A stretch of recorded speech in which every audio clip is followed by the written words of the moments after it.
On this special episode of the Cash Compound Podcast, we're talking about private money. We're talking about deals and what the heck we're going to do with that cash value. Coming right up.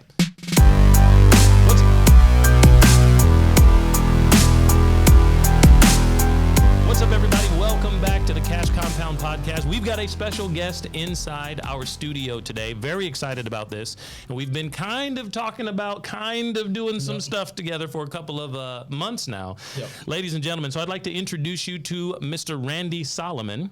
And Randy, I'm so excited about what we're going to do. We've been talking a lot about that. But first, we got to take everybody back. Yep. There's a lot of people who've been alongside us on this podcast journey for the last anywhere up to 3 years. Oh, wow. Okay. And they have been trying to figure out what the crap we're talking about when it comes to building wealth, whole life insurance, how those things even work together. Oh, yeah. And of course, some of the cash value that we're now deploying for projects. Yep. So the reason I'm having you in here is we're going to get into that. But first, let's back up and let's figure out.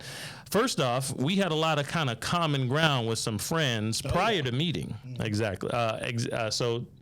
Tell us a little bit about where you're coming from and how you got to the place where you do the business now. Yeah, man. So I'm originally from a little town, Orangeburg, South Carolina. Oh, yeah. Grew up in Savannah, Georgia, and went to the Citadel. While I was there, got to meet Keith Carter. Yeah. So Keith is one of our coaches, for those of you who don't know Keith yet. Yep. Yeah, but they've Keith seen is him an amazing guy, super professional, been like that since I met him when I was a freshman at the Citadel, which, I mean, Keith's a pretty big guy. Right. Well, you guys are, it seems like those guys who are playing sports at the Citadel, either you've gotten a little smaller depending on your sport, or you got a little bigger. Exactly. Yeah, but there's nobody's the same person they were. Right? You're not. No way. No, Keith was an amazing guy. Following graduation, graduated in 2018, studied finance there. Found myself as a financial advisor up here in Greenville with Raymond James. And Keith saw something where I posted where I moved here and was like, hey, man, let's get together and grab lunch. And, of course, we did. He's such a nice guy. We started talking. Told me about what you're doing with the Cash Compound and everything, and it was amazing. It tied in so well with things I was already practicing as an advisor, and it actually motivated me to do a little bit more of my own homework. You know, it is smart to be able to put your money somewhere where you have immediate access to more money. I mean, you're gaining equity just by sitting your money somewhere. Right. That's incredible concept. From there, during my time as an advisor, I got really big into real estate investing. Right. A number of my clients were investors, builders, developers, and, you know, I started to read more money about books. And, I mean, the common ground between wealth and people is real estate. Yeah, sure. I mean, majority of the millionaires in society own real estate, invest, do something in real estate as a tool. Right. Same. It's the tool. It's the tool. Let's use it the right way. Yeah. It's just the tools in your tool belt that you have to do things to gain that wealth. Yep. So myself, you know, I'm always kind of on a pivot, as we've talked about, paying attention to market and different opportunities. Actually really inspired me to go out and start my own investment company. Yeah. I got my license, and a few short years after that, about 2 years in the game, established our own company, Veritas Development Group, with a great partner named Milton. Milton and I did a great year and some change of work. In this past July, we had a mutual connection named Renee, who connected JDew and myself on an event that we were going to have. This past July, we had Pace Morby, Jamil Dempsey, Ricardo Rosales, Tony Romero fly into Greenville, which for you guys, you know, definitely take those names down. They're great people to try to learn from and watch and educate yourselves on some things in regards to real estate investing. But essentially, four of the biggest investors in the country came here to Greenville. We were having a big event, and I'm like, man, you know, I kind of like talking to people, but I don't know if this is my thing. And Renee was like, hey, I got the guy for you. And he made that connection. And, you know, immediately after we spoke, we realized, hey, you know, I think there's some more things that we kind of hit the nail on the head together with. So that's how it all started. So let's go back to your days of being just just a financial advisor. Yeah. Because I think there's a lot of conventional knowledge and education you're taught in that environment that is limited compared to what you're doing and knowing now. So there's a lot of people who are utilizing financial advisors from some of those big box programs. Of course. Tell us what type of like eye-opening moments that you had that said, you know what, maybe this isn't the last stop for me. Yeah, I mean, I think that it's very important to recognize that at the end of the day, when you work with an advisor is still an employee within a company, within a model, within a mold. That brokerage, that company gives that advisor tools and resources to sell to make money. Right. Now, most people have some sort of business acumen and own their own businesses, do things. If I'm hiring people, they're going to be selling products that I know I'm going to make money from. Even though people can still make money using my products, I'm still going to try to put mine front and center because it's the point of your business. Right. If everybody was doing it a different way, then there wouldn't be more successful business than others. Right. So it was kind of interesting once you start going to practice and help people where there are physical limits, where it's like, hey, we can't really put them in that product. And you're like, that might be the right scenario. I think that's right. You're saying that, there are some confines there. Right. And that sort of thing. My background come from a product of a single family household. My mom is a very intense worker. Is assistant principal down in Chatham County. Was an educator, has been an educator for over 20 years now. And I have an affinity towards helping people in those situations because I feel like wealth is the result of other people's hard work, and I've seen that. Right. But for those of us like myself who are trying to accumulate wealth and bring others on that journey with them, you got to look out for people. And help them in those type of situations. So I think it's kind of intriguing as well that a lot of advisors are discouraged from utilizing insurance for those methods and more so directed not enough brokerage fees. Yeah. And it's a different thing, when you work with an advisory firm, they want you to use market products that have market returns, or lack thereof, but they'll still get paid. They will get paid, and when you're in a situation where you get a small salary, but I still have a family to feed, I still have things. It's just I realize in that sort of business, there's just too many things that are in the way. I'm. Especially for younger advisors. Right, sure. If I'm trying to make this person money, I got to have gas to get in my car to come over here to meet this person. Right. So I have to make money. So it was just some of those things morally. It was like, man, I can't really see myself doing this long term just as I grow money and do things in that way. So real estate is just... So when did real estate become that kind of pinpoint and that focus in your mind's eye? When was that like, you know what? People are making money over here doing it, or I can too, or who did you meet? What books did you read to get there? I would say this, and I'll call it a golden nugget. Okay. Is, they see us a lot in the military, but keep your head on a swivel. All right. And what I say by that is, it's 2023. Yeah. Every year, there are new ways to make money. Every year, there's new technology. I mean, Chat GPT came out, and I mean, that's a whole nother. We're trying to get the show notes. We're trying to figure out how to do the show notes for this podcast on Chat GPT. So, when you look at it, keep your head on the swivel as an entrepreneur and even just as a professional, there are so many opportunities for you to get in on that early to make free money. So how does, give us some advice real quick here. How does a person who's listening to our podcast and our audience, how do they know which avenue to go? If there's so many, then what is the average person supposed to be looking for? This is going to sound so funny. But I am a true believer in experience is the best teacher. Okay. And for me, my thing was always finding my passion. Right. You seem similar to myself. When you're good at a lot of things and you have the X factor, which is work ethic, people don't really understand, if I want to be good at this, I can because I have work ethic. That doesn't mean that I enjoy it. Right, right. So I talk about it sometimes in terms of the 3 circles, if I can interrupt you. It's the idea that one circle is what you are good at. Another circle, it's like the Venn diagram, right? You know the thing with the thing in the middle. Okay. What you are good at, what makes money, and third circle, what you enjoy. There are things that you actually are good at that might make money. I don't I won't be here. Yeah. So you're not going to be successful. And if you can get into the middle of those three things. So I think what I heard there, rephrase it if I did not, is it's not what thing you should be going for. It's what you can be excited about and work hard at doing. Exactly. Could be anything. Exactly. Yeah. And keeping your head on a swivel enables you to look beyond right here.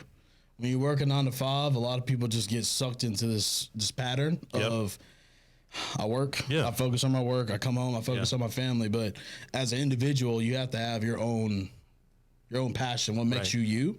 And for a while, I call it a 9 to 5preneur. You know, I worked my 9 to 5. I was waiting to get off my 9 to 5 to start my personal business. Right. So I've heard it, you know, when you're trying to get in your own thing, you work from 5 to 9, not 9 to 5. Yeah, so 5 to 9 in the morning and then 5 to 9 in the evening after your job. So I think that's some nuggets. I like it that we can take away. So here's my next question. Now, when you talked about, you mentioned your company, when you're talking about, and of course you got kind of subsidiaries, you know, that are going around here. Tell us about Veritas. Yeah. What type of real estate are you doing, and why is that important? Yeah.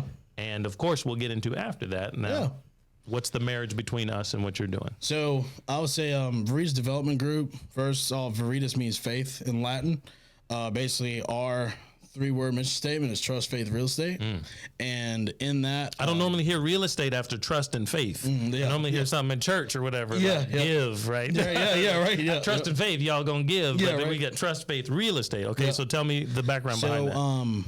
This company is literally based around finding off-market properties, and Milton and I founded this company together based around the concept of, hey, there are people out here that need lots and houses, and communities of people that have cash but don't have the credit, don't have the ability to find a house, don't have people that will help them do it, don't have, you know, people that give them fair pricing for them to make money. And you have a lot of people in this industry, as a lot of people are familiar with, that price gouge, price things, you know, try to make the biggest money possible. Real estate, but few people are being creative around it. Yes. And finding a niche that will suit a lot of folks who are underrepresented. Right exactly. Okay. So in that, it started as, you know, we're finding off-market properties, wholesaling real estate, finding off-market properties, even really having a mission purpose to help those sellers. You know, we've helped a lot of people that were in really tough situations, as a family, as a person with their credit. We've worked with one family with a guy named Ben. Ben was... Well, we got to be careful. We protect the wealthy around here, so we don't tell people's names, right? It could be any Uncle Ben. Uncle Ben. Benjamin Franklin. Just call him Ben. Okay, just Ben. It's Ben. His father went through a hard time with him and his wife. Had multiple kids and was just trying to balance his whole life and work. House got away from him. Life happens. And, you know, because of the strategies that we know in wholesale and our investor community, we were able to come in and liquidate him, cash him out on that house, get him debt free out of that without foreclosing on his home and affecting his credit for, you know, years to come, and put money in his pocket for him to start and move somewhere more controllable that he could afford with his family, and give people that chance that they need. It's a pretty cool thing to be in, because you meet a lot of people that truly don't feel like they have an option, right? They talk to agents. Agents are like, no one's going to buy this house with the condition. Oh, I don't know how much it costs, too much money, blah, blah, blah. They don't know people with capital to do it. You know, we just found like a real sense of purpose in that. Yeah, wonderful. So let me ask you 1 or 2 questions on the business side. So you said mutually beneficial earlier. So obviously Ben and his family got taken care of. So explain wholesaling, or how you guys benefit in business because of a deal like that. Yeah. So you can imagine, okay, let's say I'll use Robbie. Let's say Robbie. My cousin Robbie, right? All right. Robbie has a house that he inherited, or a house that he has or in his possession, right? Robbie works his butt off, makes ends meet, and is trying to get ahead. Robbie has no resources available to him, or knows anybody that would pay cash for this house. A bank won't finance it. He can't sell it on the market because no one can get a mortgage for it. There's holes. There's road. He didn't even know what to do with it. Meets a guy like me, calls a guy like me. I say, hey, man, you know, I would love to help you with your property. I go out and see it. I've got contractor crews, people, connections. I know how to price that. I know how to estimate the amount of work that needs to be done. And basically, I also have a whole network of investors, including myself, that buys and says, hey, this is how we make a living. We'll pay for these properties, rehab them, and sell them in market value to make money. That's a win-win-win for everybody. Right. Because this guy doesn't have a house he can get at market value. He doesn't have the money to rehab it to get to market value. But if he's got the house, bought it for something or inherited it, right, and I can go to him, let's say the house is worth 50 now, or better example, let's say the house is worth 200 fixed up. Okay. Right. Needs 100. Yeah, it needs a lot. Needs 100 to get that's a lot. to the price to sell it at 200. Got it. Okay. Yes. My investor friend wants to make 50 grand. I want to make 5 for setting everything up and doing everything for Robbie and et cetera, and my friend and whatnot. Yeah. And I said, hey, you know what? You don't have to pay closing costs. You don't have to fix anything. All you got to do is leave a key, and I'll pay you $40,000 to $45,000 for it. Mm-hmm. Everybody wins. Everybody wins. So in the space that we talk about, I don't want to take anything away from you, but we talk about utilizing mutual insurance companies for the process of banking, but the product needs to come from a mutual insurance company. And it's interesting that we're finding synergy around that word today. Mutual. Yes. Because an insurance company needs to make profit, but they are preserving capital and making sure that they can take care of families and pay out when there are claims. Yep. It's mutually beneficial for the family and, of course, for the company. And we're talking about the same thing here. One thing that I think doesn't get stressed enough in the world that I live in, and we're trying to help people and our listeners, especially people who have not caught on to the cash compound train yet, but they're maybe on the outskirts, is they think that it's just about making money. But if there's no mutual benefit, there is no money to make. Exactly. And I think that's really important for folks who have insurance agents who've taken a black eye or deserved a black eye because of some of the products that they've sold people or some of what the industry's done. But I think the same thing can be said in real estate world too as well. I would agree. And I think that at the end of the day, the people that should be giving that teach should have experience. Yeah. The person that's telling you doing things should have experience doing those himself, have the backing, have the connections to where it's not a thought or something in the book. Like working with you've got experience in all the things you're talking about. Right. You're the people that there's a reason people listen to us, want to come to us. I can show examples of win, loss, anything in between on paper, in person. And that's the type of things that I feel like go a long way, especially in our communities. Oh, yeah. And having people that, I'll come meet somebody at their house and walk them through something. Yeah. I'll come pick you up. Right. If you really want to invest your time, I'll meet you halfway. Yeah. And I think that's the level of mutuality that a lot of people, I feel like we get a bad taste in people's mouth, just because of society. One. Sure. One. And two, man, I think it's just, well, there's a lot of noise out there. We talk about that a lot in our space, the noise, and a lot of people. We just spent last week, me and my brother went to the Nelson Nash Institute 2023, and there's a lot of noise out there that makes you think that there aren't good people trying to do things the right way. Yeah. But when you get close to someone, you'll figure it out. You'll figure out if they're the right type of deal for you, the right type of person for you. And I think so often that people miss out on opportunities. They realize that the inside deals are always the best ones. Oh, the inside deals are the ones you don't see advertised, the one where you get the text and the phone call.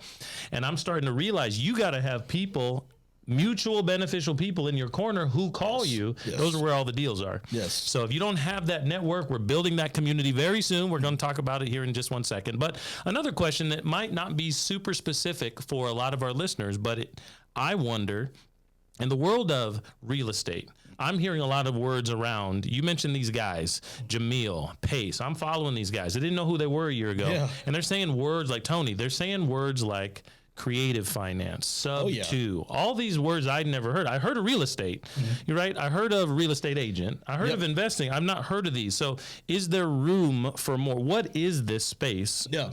What is it? So let's think of it like this. And I'll utilize my own practice when I talk to somebody. Okay. I have break it down, right? Break it down so we understand what's going on out here. Basically, similar to a job. Think about I think of it as I'm coming to a job as a contractor. Okay. I've got my hammer, tape measure. I've got a screwdriver, I've got flatheads, I got everything I need to get the job done. Got it. Right? Got it. But when I come to a job, I don't say, hey, I'm here to hammer this nail. I say, hey, I'm here to solve a problem. What are the array of problems? So when I look at somebody or talk to somebody about a property, first thing I say is, how can I help you? What are you struggling with? I don't just want to buy it from you. I can do way more than buy it from you. And a lot of people say, what do you mean? Right. The noise has told them there's only one way to solve this problem. Exactly. So you're saying that there's more. So let's use a good case, for example. I do this a lot with land. Okay. Right. Because we do things of that nature in real estate. I have a lot of landowners whose purpose of buying land was to build a house. Okay. Right. Okay? Yeah. They bought the house. They bought the land. They own it. They don't have the resources to afford the build. They don't have the resources to continue paying on their current home, on their current land loan, or whatever it is. Well, I say, okay, if your goal was to build a house, I can build a house. What's the issue? Well, I have these monthly payments and, I just don't want to keep making these payments, and I can't afford to make these payments, but I can't afford to do this. I say, no problem. Well, what if I could talk to your bank and I can take your payments? Okay. And I'll build a house and sell it. And when I sell it, I'll make all these payments for you. And then when I sell it, I'll pay you what you want for the land. And people are scared of these conversations, I'm hearing, right? They are. They get scared of that. And they were like, no. I was told you people like you are crazy. This is illegal. But here's the thing. Right? I think that's why making those connections and watching people like Pace, et cetera, which I love that whole community. And here's a bright side of it, right? You look at a guy like Pace Morby. Pace Morby has 152,000 subscribers on YouTube. Mm-hmm. Over 100,000 followers on Instagram. Right. A legit like icon in real estate. Oh yeah, for sure.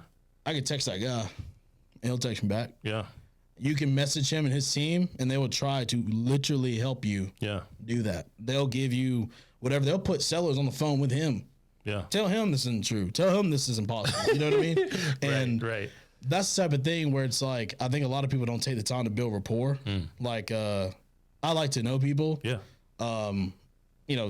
We can sit down and talk. We can get on the phone. We can meet here on site at the lot. I can show you stuff we've done. And a big thing too is legally, right? If I give you an attorney, my attorney, he is legally obligated to protect your interests and mine. Right. Let's talk to him together. Right. If that makes you feel comfortable. Because I'll tell you, the main thing is you still own it. I'm taking over payments if I do that. And we agree to pay you out a certain amount, but you're getting payments paid for. If I don't pay for your payments, you get the property back, but then you still have months where you didn't have to make payments. So you're saying that there is somewhere in this process of dealing with people, there's a legal contract. Yes. Y'all getting me out here? That's a message. Legal. You remember that back in the day? Yes. Right? Yes. Message. Yes. Why? Because we're talking about something that people think that is not true or not real. It's a legal contract. You don't have to believe me. This is not it's on paper. Yeah, this is not a napkin deal. Yeah, so we're dealing with legal contracts, and so are you guys. And you're also saying another common thread is there's more than one way to use it, AKA infinite.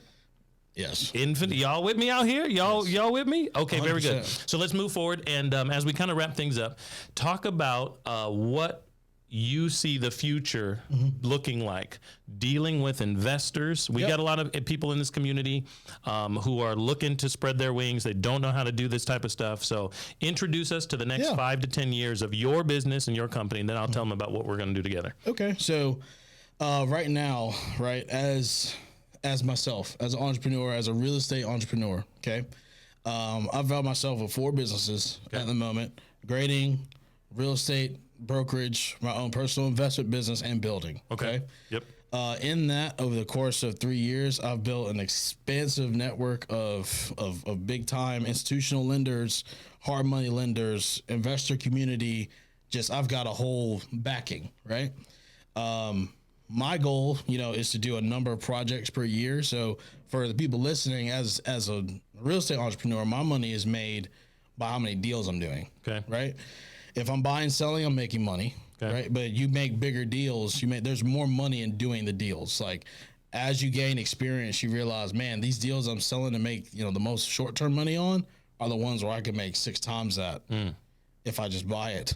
Yep. And for me, even if I'm making, 6 figures in the game, okay, well, if I got to bring 20 grand here, 20 grand here, 10 grand here, Right. 15 here, Right.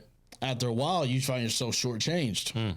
My goal and my vision is working with community and more people to say, hey, man, you know, this is a $250K project. I can bring you in on 10 grand. I can do this here. As little as 10 grand? 20 grand, 30 grand. Some of these small numbers. Okay. But those little hits add up. Yeah. I mean, that allows me to scale my business, but also at the sacrifice of bringing somebody in, I'm also able to help people make money. Yeah. I'm also they're able to take such a smaller position in the overall. Yep.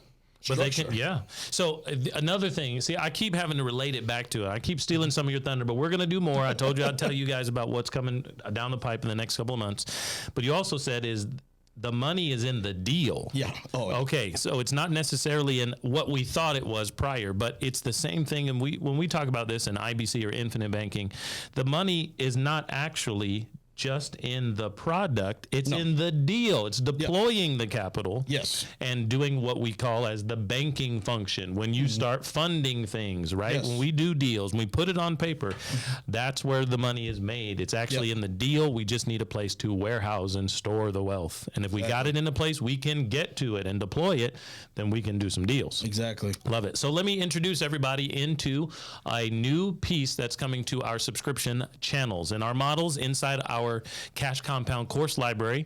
We have a subscription tier that is in that top tier. We're calling it the Gold as of 2023 here in spring. And what Randy and I are going to be doing very soon is getting into the nitty gritty. We're going to do the deals and we're going to do them for you on paper, on purpose. So we're going to introduce you in this community into the ability to be a part of some of those deals, and we'll show you the numbers. So Randy called me just a month ago and said, hey man, I want to do a deal on a personal side, and we're going to talk about that deal, I'm sure, on our very first episode. And I said, hey, let's show the numbers. Let's show you how we're going to deploy our capital inside a life insurance policy, how we're going to utilize that to help solve multiple problems at one time, and then we all win. Sound good? Absolutely. Looking forward to that conversation. We hope you guys will join us. That's going to be in the gold tiered subscription coming very soon, and we'll have a lot more coming to you, but that is something that's going to be an ongoing basis as we move forward. We'd love for you to be interested in a community conversation and environment moving forward, not just hearing it from one way, but hearing what people are doing to deploy their capital and to crack the code to cash flow. Randy, appreciate you being here in the studio, Absolutely. man. Thank you. All right, just the beginning. Let's go.